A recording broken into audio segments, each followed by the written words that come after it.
So, actual football. Let's speak. I want to go back to midweek. I want to speak about Newcastle PSG because I think this is fucking insane. Newcastle beat PSG 4-1. So Newcastle United. Imagine I sat here and told you this 3 years ago.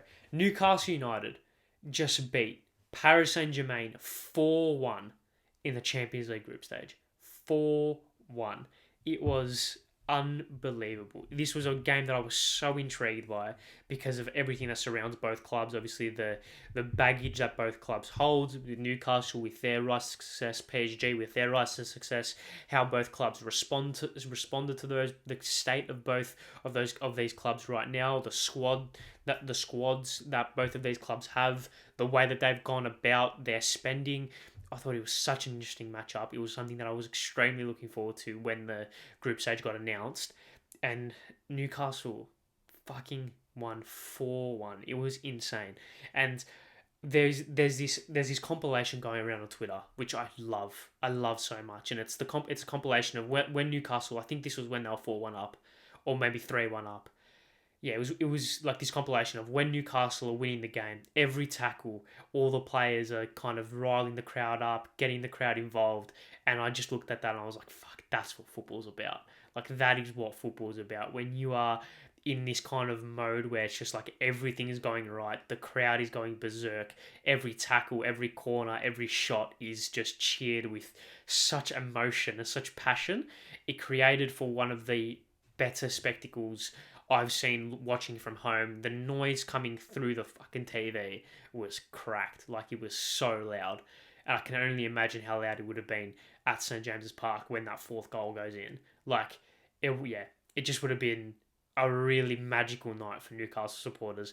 A really magical night for everyone who went through the torture that was the Mike Ashley era, the 2 relegations, all that nonsense that was going on with their club, and finally they're back to argue. Some might say they don't belong here, some say that they do, but regardless, they're here and they're not here to make up the numbers. They're here to take over, because you don't beat PSG 4-1 if you're not going to fucking make a statement in the Champions League. So, I mean, a team with fucking Sean Longstaff, Dan Burn, Kieran Trippier, Jamal Lascelles, Fabian Schär, Miguel Almiron is beating a team with Dembele, Mbappe, Koulibaly, Marquinhos, Donnarumma, Hakimi, Skriniar. Like, these world-class footballers are getting bossed around by Sean Longstaff and Jacob Murphy. Like, what is going on? Like, is this not what football is?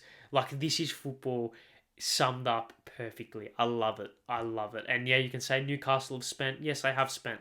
They've spent a lot. But also, they're rolling around in the Champions League group stages with Jamal Lascelles at centre-back, with Dan Burn at left-back, with fucking Sean Longstaff in midfield, Anthony Gordon on the wing. Like, these aren't world-class players. They're good players who, under an elite manager, in my opinion, like Eddie Howe, under an elite system, are just getting the absolute most out of it. I think it's so good.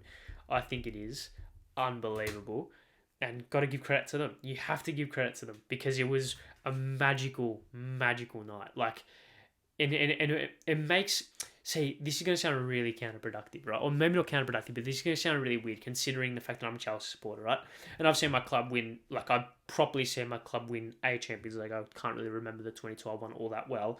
But I've seen my club win a Champions League, countless Premier Leagues, FA Cups, League Cups, Europa Leagues, Community Shields, fucking Super Cups, Club World Cups, the whole 9 yards, right? I've seen them win it. I've seen us win a lot. But I am jealous of those Newcastle supporters in that ground when Bruno Guimaraes slides in, wins a tackle, concedes a throw-in, but riles up the crowd, and the energy and the atmosphere would have been fucking electric. That is something that I think is slowly being sanitized by the cutthroat and the commercialization of football, which Chelsea has been at the forefront of, let's be honest, for countless years. But yeah, those scenes got me a little bit jealous, not just because Chelsea are a little bit of a rabble at the moment, because even if Chelsea were really good, I still would have felt like, yeah, fuck, that would have been insane.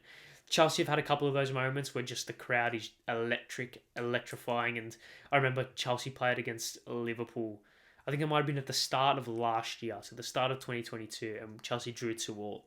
But we scored 2 goals in like 3 minutes on the stroke of half time, and even watching through the TV, the noise at the bridge was fucking cracked. I mean, we drew to Ajax 4-4 in the Champions League group stage. We were 4-1 down, scored 3 goals in 15 minutes, and the noise at the bridge that day coming through the TV was insane.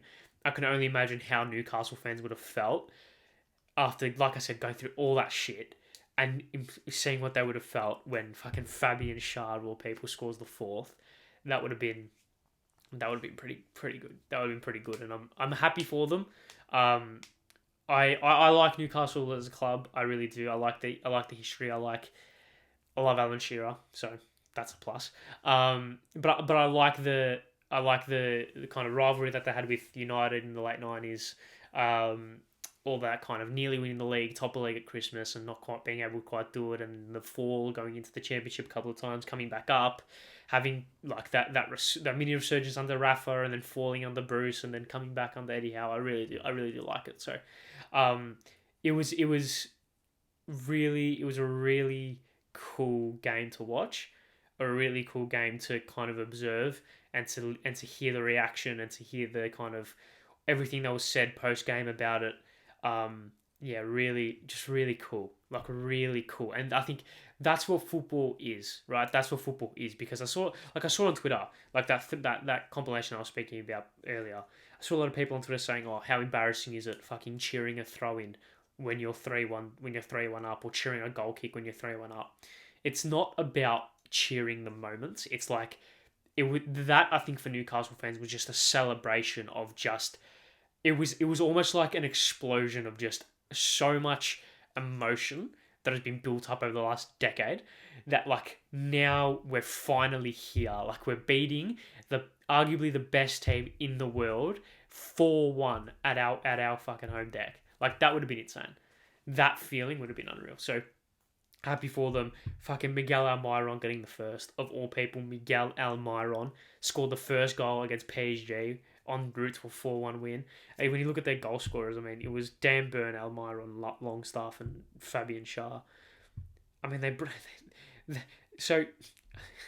they brought on fucking Jacob Murphy for Miguel Almiron on the 71st minute. What the hell? Like, that is insane. People don't realise how insane that is. Like, people do not realise how insane that is. When you look at PSG's team, PSG's front 4 consists of Mbappe and Ousmane Dembele. Maybe 4 years ago, 2 of the brightest young talents on the planet, right? 2 of the brightest young talents on the planet. If you would ask people 4 years ago what Sean Longstaff would have been doing, or what fucking Dan Burn would have been doing, or Jamal Lascelles, I don't think anyone would have said being a part of a team that scored 4 goals against PSG playing for Newcastle. So that's what makes football special. It'll be interesting to see whether or not they can capitalise on that. Obviously, they drew to West Ham on the weekend, which is pretty disappointing, but West Ham have been pretty good this season. So I think they can. They obviously, it was a bit disappointing conceding very late on, but they don't really. You can't really like sit here and complain about it in a sense, if that makes sense.